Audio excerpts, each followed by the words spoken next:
Why humans stand on two legs? The crawling age. Before fire. Before words. Before the idea of man. There was only hunger and the sound of 1,000 creatures crawling through the dust. They said the earth was ruled by the four-limbed ones.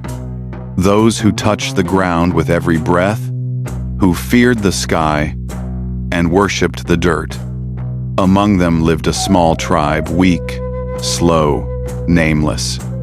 They did not roar like lions, nor fly like birds. They only waited, watching storms roll across the horizon, and yet, one among them began to dream of something different, to look not at the ground, but at the distance, the one who looked up. Her name was Ara, a word meaning sky, in a language that no longer exists. She was small, thin, with eyes always tilted toward the clouds. When the others crawled through the reeds to gather fruit, she would stop and rise. For a moment, on her back legs, to see beyond the trees, the elders warned her, "Those who rise too high will fall. The sky burns the proud." But Ara could not forget the way the wind touched her face, the feeling of height, of seeing farther than fear would allow. The trial of falling. One season, the plains burned dry. The herds moved farther north. Food vanished. The four-limbed tribes began to fight, biting, clawing, crawling through dust and blood.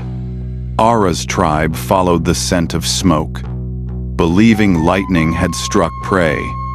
But when they arrived, they found only the charred trunk of a great tree, still glowing red at the roots.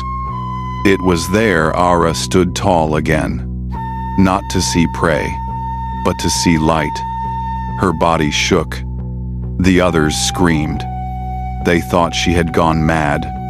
But Ara took a branch, pressed it into the embers, and lifted it high. For the first time, the world saw a creature walking upright, holding the sky in its hands. The gift of balance. At first, the others mocked her. Standing made her slow. Her back ached. Her steps were clumsy.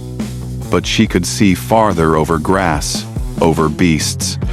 She could carry fruit, wood, and fire without dropping them. And she could run. Longer than any who crawled. Her body learned to balance. Her spine straightened. Her hands became tools, not claws. The earth no longer held her down. It merely carried her forward.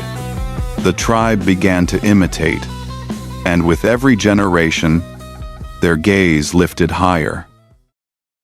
The birth of the horizon. Seasons turned. Children of Ara walked farther than any before them. They built paths through forests, crossed rivers, and followed the setting sun. Legends say, the first time the tribe saw the ocean, they fell to their knees in fear, for they thought they had reached the edge of the world. But Ara's great-grandchild stood tall and whispered, "No, this is where the world begins." And the sea reflected the faces of creatures who now looked like gods. The meaning of standing. They say the gods gave mankind 2 hands to shape the world and 2 feet to defy it. But maybe it wasn't the gods. Maybe it was hunger, or curiosity, or that ancient spark that told Ara to rise when all others crawled. Because to stand is not just to walk, it's to challenge the sky. It's to say, I was born of earth, but I will not live on my knees. So when you walk today, on city streets, on glass floors, under skyscrapers that pierce the clouds. Remember the first one who stood up, because the day we stood was the day the world changed forever. And that day was the first time humanity touched the heavens. If this story moved you, subscribe to Kelvin's Heart Tales, where forgotten origins come alive. Because somewhere between evolution and legend lies the truth of who we are.